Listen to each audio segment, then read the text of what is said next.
भगवान शिव का डमरू कैसे बना? इसके पीछे छिपा ऐसा रहस्य जिसे जानकर आप चौंक जाएंगे। शिव पुराण कथा। नमः शिवाय। कल्पना कीजिए, चारों ओर केवल अंधकार था।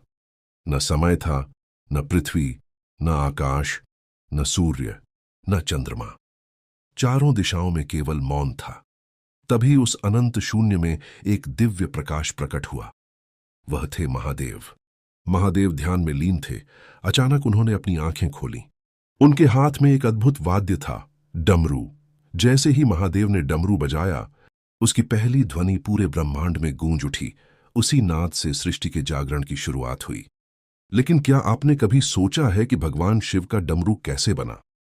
क्या इसे किसी देवता ने बनाया था या यह स्वयं प्रकट हुआ था? और आखिर इसके नाद में ऐसा कौन सा रहस्य छिपा है? आज की कथा में हम इसी रहस्य को जानेंगे।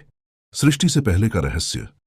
हिंदू परंपरा के अनुसार सृष्टि से पहले केवल परम चेतना थी। उसी परम चेतना से शिव का स्वरूप प्रकट हुआ।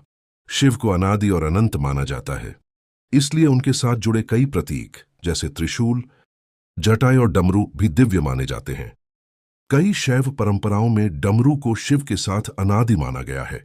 ग्रंथों में यह स्पष्ट नहीं मिलता कि इसे किसी ने बनाकर शिव को दिया था। डमरू का दिव्य स्वरूप।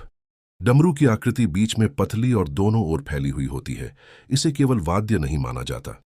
इसके दो भाग प्रतीक हैं, शिव और शक्ति, सृजन और संहार, पुरुष और प्रकृति। बीच का संकरा भाग दोनों के संतुलन का संकेत देता है।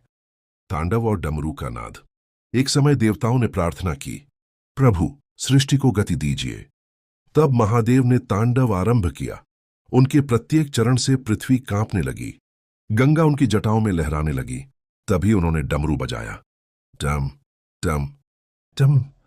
उस नाद से पूरे ब्रह्मांड में कंपन फैल गया। ऐसा माना जाता है कि उसी दिव्य ध्वनि से ज्ञान, भाषा और सृष्टि के क्रम का प्रकट होना आरंभ हुआ। 14 महेश्वर सूत्रों का रहस्य। शैव परंपरा में मान्यता है कि तांडव के अंत में शिव के डमरू से 14 दिव्य ध्वनियां निकली। इन्हें महेश्वर सूत्र कहा जाता है।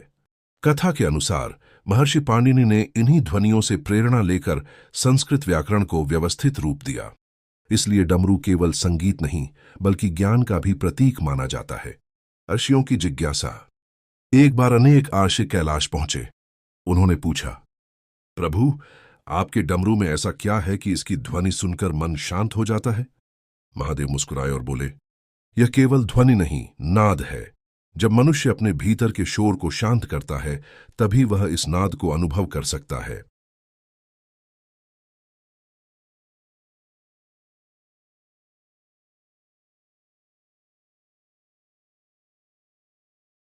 असुर का अहंकार।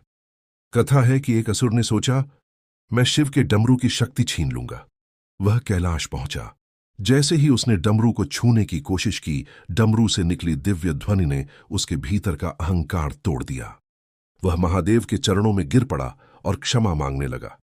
शिव ने कहा, शक्ति कभी बल से नहीं मिलती, शक्ति विनम्रता और साधना से प्राप्त होती है। डमरू और ध्यान। कहा जाता है कि जब शिव समाधि से बाहर आते हैं, तब डमरू का नाद संपूर्ण सृष्टि में चेतना का संचार करता है। इसी कारण कई साधु और शिव भक्त डमरू को साधना का प्रतीक मानते हैं। डमरू का संदेश। डमरू हमें सिखाता है, जीवन में परिवर्तन ही सत्य है। सृजन और विनाश एक ही चक्र के दो भाग हैं। ज्ञान तभी मिलता है जब मन शांत हो। कथा का समापन। आज भी जब किसी शिव मंदिर में डमरू की ध्वनि सुनाई देती है, तो भक्त उसे केवल संगीत नहीं, बल्कि महादेव के दिव्य नाद का स्मरण मानते हैं।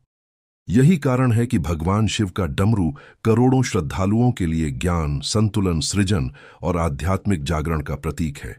हर हर महादेव। नोट: यह कथा मुख्य रूप से हिंदू धार्मिक परंपराओं और शैव मान्यताओं पर आधारित है। डमरू के प्रतीकात्मक और आध्यात्मिक अर्थ विभिन्न परंपराओं में कुछ भिन्न हो सकते हैं, लेकिन महादेव के डमरू का रहस्य यहीं समाप्त नहीं होता। महादेव के हाथ में एक और दिव्य अस्त्र है, त्रिशूल। क्या आपने कभी सोचा है कि शिव के त्रिशूल में 3 धार ही क्यों हैं? क्या ये केवल एक अस्त्र है, या इनके पीछे सृष्टि का कोई ऐसा रहस्य छिपा है जिसे बहुत कम लोग जानते हैं? इस रहस्यमयी कथा में हम जानेंगे कि भगवान शिव के त्रिशूल की 3 धार क्या दर्शाती हैं, इसकी उत्पत्ति कैसे हुई और इसका आध्यात्मिक महत्व क्या है। अगर आप यह अद्भुत रहस्य जानना चाहते हैं तो हमारी अगली वीडियो जरूर देखें। हर हर महादेव।